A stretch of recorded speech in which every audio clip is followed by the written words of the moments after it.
ప్రతి గ్రామంలో అభివృద్ధి పనులు సత్వరమే మొదలుపెట్టాలని కూటమి పాలన మొదలుపెట్టాక పంచాయతీలకు నిధుల సమస్య లేకుండా చేశామని ఉప ముఖ్యమంత్రి పవన్ కళ్యాణ్ స్పష్టం చేశారు.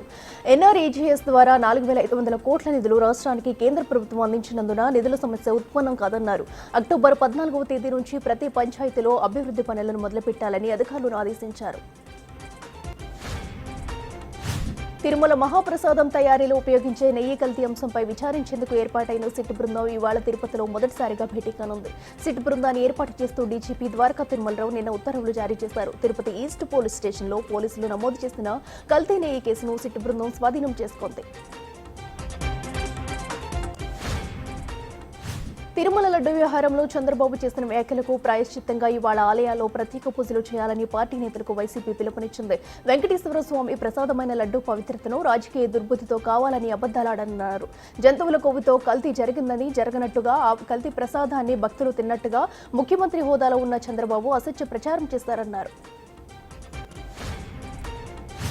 తిరుమల లడ్డూలో జంతువుల కొవ్వు కలిసిందని తప్పుడు ప్రచారం చేస్తున్నారని మండిపడ్డారు. అడ్డగోలుగా తప్పుడు ప్రచారం చేసి దేవుడు పవిత్రతను దెబ్బతీశారని దుయ్యబట్టారు. రాజకీయ దురుద్దేశంతోనే జంతు కొవ్వు కలిసిందని ప్రచారం చేశారని అన్నారు. తిరుమల లడ్డూ విశిష్టతను దెబ్బతీస్తున్నారని ఆవేదన వ్యక్తం చేశారు. చంద్రబాబు అబద్దాలను ఆధారాలతో సహా నిరూపిస్తామని చెప్పారు. జగన్ పై మండిపడ్డారు మంత్రి అచ్చెన్నాయుడు. తనది మతం, మానవత్వం అన్న జగన్ మాటలకు కౌంటర్ ఇచ్చారు ఆయన. నీది మానవత్వం కాదు, మూర్ఖత్వం, పైశాచికత్వం, అరాచకత్వం అంటూ ఫైరయ్యారు. పేదోడికి పెట్టెడన్నం పెట్టే అన్న క్యాంటీన్లు మూసేశామని, దళితులపై దాడులు, హత్యలతో అరాచకం సృష్టించామంటూ జగన్ పై విరుచుకుపడ్డారు అచ్చెన్నా.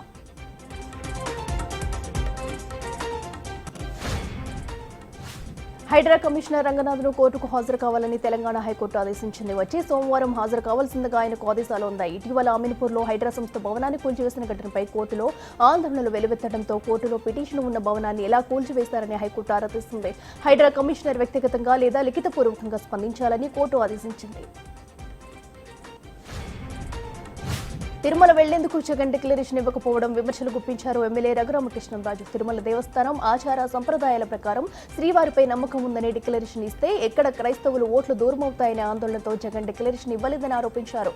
టీటీడీ చైర్మన్ గా హిందూ ధర్మాన్ని పరిరక్షించాల్సిన వ్యక్తులు తమ పార్టీ నాయకుడిని, దేవాలయ ఆచార సంప్రదాయాలను మంటగలిపారన్నారు.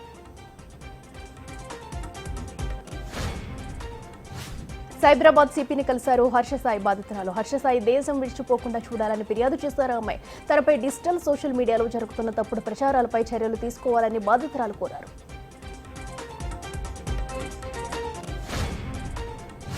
హమాస్ సగం బలగాలను అంతం చేస్తామని, వారు లొంగకపోతే పూర్తి విజయం సాధించే వరకు పోరాడతామని ఇజ్రాయెల్ ప్రధాని నేతన్యాహు స్పష్టం చేశారు. సరిహద్దులో తమ లక్ష్యాలను సాధించే వరకు హెజ్బొల్లాపై పోరాటం ఆగదని ఇజ్రాయెల్ ప్రధానమంత్రి బెంజమిన్ నేతన్యాహు స్పష్టం చేశారు. హెజ్బొల్లా నుంచి రోజువారీ రాకెట్ దాడులను సహించే ప్రసక్తే లేదన్నారు. వారు లొంగకపోతే పూర్తి విజయం సాధించే వరకు పోరాడతామన్నారు. అమెరికా అధ్యక్ష ఎన్నికల్లో పోటీ చేస్తున్న డెమోక్రటిక్ పార్టీ అభ్యర్థి కమలా హారిస్ ట్రంప్ కంటే ముందంజలో ఉన్నట్లు తాజాగా నిర్వహించిన పోల్ సర్వే వెల్లడించింది. అమెరికా అధ్యక్ష ఎన్నికలపై ప్రపంచ దేశాలు దృష్టి పెట్టాయి. ఎన్నికల్లో గెలుపు ఎవరిని వరిస్తుందో అని ఎదురుచూస్తున్నాయి. తాజాగా ప్రఖ్యాత UMass Lowell's center for public opinion and YouGov సంస్థ విడుదల చేసిన పోల్ సర్వేలో ప్రస్తుత ఉపాధ్యక్షురాలు కమలా హారిస్ ట్రంప్ కంటే ముందంజలో ఉన్నట్లు తెలిపింది.